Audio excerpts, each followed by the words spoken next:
जय गुरुदेव। आपके पत्रों के उत्तर। खत का जवाब।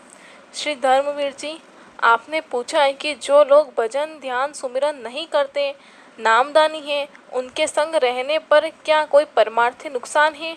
इस बारे में यह बताना है कि नामदानी किसको कहते हैं, इसके बारे में स्पष्ट होना चाहिए। गुरु महाराज के वचन हैं कि कोई भी व्यक्ति नामदान लेने से या मथुरा खितौरा आते जाते रहने से नामदानी नहीं हो जाता। नामदानी वह है जो नामदानी का काम करे। नामदानी का काम क्या है? जो गुरु महाराज ने आदेश दिया उसका पालन करना, अपना काम मेहनत ईमानदारी सच्चाई से करना, बाल बच्चों की सेवा खिदमत प्रेम प्यार से करना, जो रास्ता बताया गया है उस पर समय देकर नित्य नियम से सुमिरन ध्यान भजन करना, संत मत की रीति नीति के साथ आचरण करना। यदि सुमिरन ध्यान भजन न करता हो तो उसे कैसे नामदानी कहेंगे। ऐसे व्यक्ति का साथ करना फायदेमंद नहीं होगा। श्री निरंजन कुमार जी, आपने पूछा है कि ये गांव में प्रचार प्रसार करने के लिए उचित मार्गदर्शन करें। इस संबंध में यह बताना है कि जब किसी नए गांव को गोद लेंगे तो उस गांव में गुरु महाराज के संदेशों के प्रचार प्रसार के लिए जाना पड़ेगा। जनसंपर्क अभियान चलाकर घर घर जाकर लोगों से मिलकर चर्चा करनी होगी। एक बार नहीं बार बार संपर्क करना होगा। आते जाते आपको परिचय बढ़ेगा।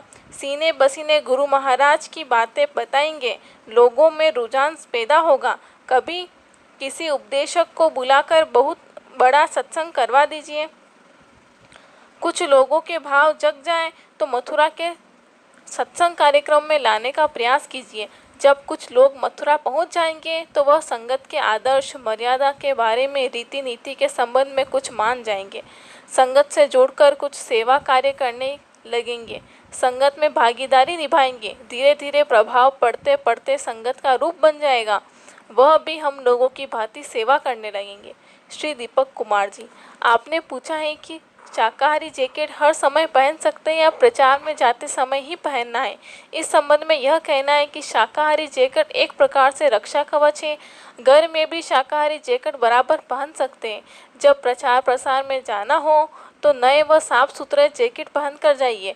घर में पुरानी जैकेट भी पहनकर काम चला सकते हैं, परंतु समझदारी यही है कि जब शाकाहारी जैकेट को एक अमोद अस्त्र के रूप में धारण किया जाता है तो जिस समय शरीर के साथ जैकेट नहीं होगी, कोई संकट आ जाए तो रक्षा कौन करेगा। इसलिए उचित है कि शाकाहारी जैकेट गुरु कृपा का हथियार समझकर बराबर पहना जाए। इसमें कोई शिथिलता न हो। बिना प्रयास के गुरु महाराज का संदेश मुक्त रूप से फैलता रहेगा। हमें भी अपना संकल्प सेवा कर्तव्य सदा याद आता रहेगा। श्री जयशंकर जी, आपने पूछा है कि भारत देश की भाषा हिंदी है, विभिन्न प्रदेशों की क्षेत्रीय भाषाएं हैं। जब पूज्य महाराज जी उन प्रांतों में जाते हैं तो लोग कैसे समझ पाते हैं। इस संबंध में यह कहना है कि महापुरुषों की भाषा रूहानी यानी आध्यात्मिक होती है। उनका प्रभाव जीवात्मा पर पड़ता है। जीवात्मा उस आध्यात्मिक भाषा का बोध प्राप्त करती है। वर्णात्मक रूप से भले वह बात कम पल्ले पड़े, लेकिन भाववाचक भाषा को बोधगम्य रूप से ग्रहण कर लेते हैं। पूज्य महाराज जी हिंदी में बोलते हैं, परंतु सभी भाषाभाषी समझते हैं और ग्रहण करते हैं। श्री रमेश कुमार जी, आपका प्रश्न है कि संतों महात्माओं का अक्सर समाज में विरोध होता रहता है। लोग उनकी हितकारी बातों को सुनकर अमल नहीं कर पाते, इसका क्या कारण है।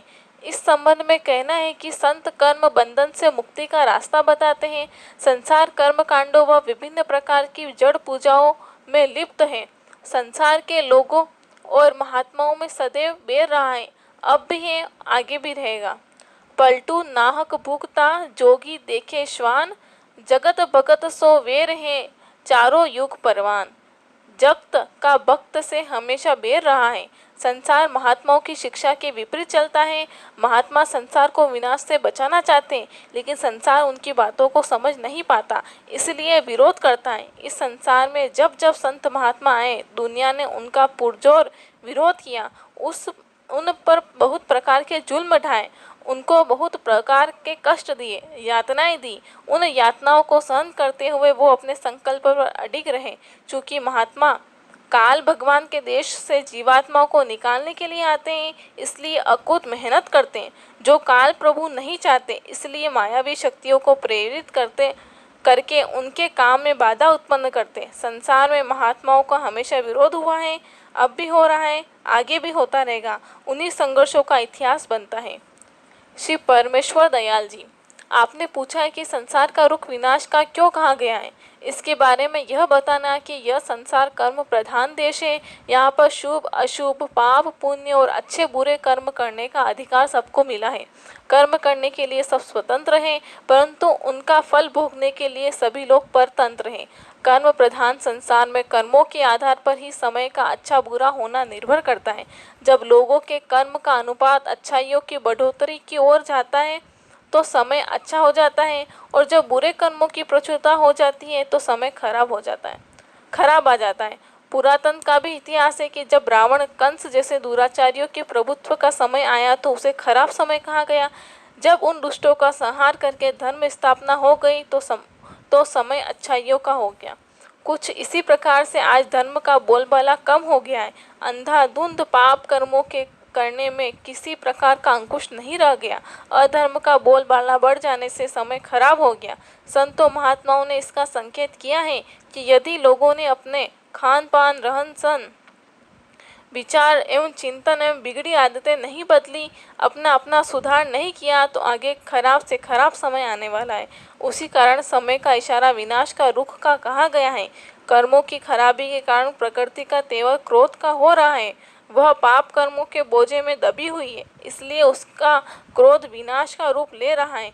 महात्मा सबको बचाने के लिए समय से सचेत करते हैं। जो लोग बात मानते हैं उनकी रक्षा हो जाती है, जो लोग नहीं मान पाते उनका विनाश हो जाता है।